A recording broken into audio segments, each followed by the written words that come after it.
വോട്ടൻഡോക്ക് തുടരുന്നു. ഇന്ത്യയും ചൈനയും ലോക ശക്തികളാകുമോ? വോട്ടൻഡോക്കിലെ ഇന്നത്തെ ചോദ്യം കാണാം. വാഷിംഗ്ടൺ ഡിസിയിൽ നിന്ന് ഉണ്ണികൃഷ്ണൻ ടെലിഫോൺ ലൈൻ.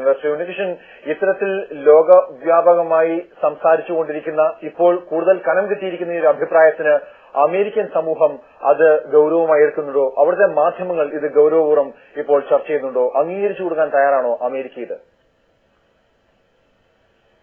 തീർച്ചയായിട്ടും ഭഗത്. കാരണം നമുക്കറിയാം, ലോകത്തിലാകമാനമുള്ള സാമ്പത്തിക നില വെച്ച് നോക്കുകയാണെങ്കിൽ ഒരു കാലത്ത് നമ്മൾ ബ്രിട്ടനെ സൂര്യനസ്തമിക്കാത്ത സാമ്രാജ്യം എന്ന് വിളിച്ചിട്ടുണ്ടെങ്കിൽ സാമ്പത്തികവും മിലിറ്ററി രംഗങ്ങളിൽ അമേരിക്ക ഒരുപക്ഷെ ഒരു സൂര്യനസ്തമിക്കാത്ത സാമ്രാജ്യം തന്നെയായിരുന്നു. ആ സാമ്രാജ്യത്തിന്റെ നേട്ടങ്ങൾ അവസാനിക്കുന്ന ഒരു കാഴ്ചയിലേക്കാണ് കാര്യങ്ങൾ പോയിക്കൊണ്ടിരിക്കുന്നതെന്ന് അമേരിക്കൻ ജനതയും അമേരിക്കൻ മാധ്യമവും ഭരണകൂടവും എല്ലാം തിരിച്ചറിയുന്ന ഒരു കാഴ്ചയാണ് നമുക്ക് കാണാൻ കഴിയുന്നത്.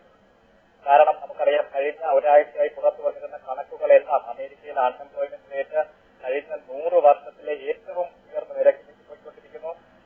അതുപോലെ തന്നെയാണ് അമേരിക്കൻ ഉൽപ്പന്നങ്ങൾക്ക് മറ്റുള്ള രാജ്യങ്ങളിലുള്ള ആവശ്യകത കുറഞ്ഞു വരുന്നു. ഇവിടെ മിലിറ്ററി ചെലവുകൾ കൂടുന്നു. ഇങ്ങനെ ഏത് തരത്തിൽ നോക്കുകയാണെങ്കിലും താങ്കൾ സൂചിപ്പിച്ചതുപോലെ അമേരിക്ക ഒരു തകർച്ചയിലേക്ക്, ചരിത്രപരമായ ഒരു തകർച്ചയിലേക്ക് പോയിക്കൊണ്ടിരിക്കുന്ന ഒരു കാഴ്ചയാണ് ഇവിടെ നാം. ഉണ്ണികൃഷ്ണൻ വാഷിംഗ്ടണിൽ നിന്ന് വളരെ നന്ദി സംസാരിച്ചതിനൊപ്പം തന്നെ പ്രൊഫസർ BA പ്രകാശ്, സാമ്പത്തിക വിദഗ്ധനൊപ്പം സാമ്പത്തിക മാധ്യമ പ്രവർത്തകൻ CJ പുന്നത്തറ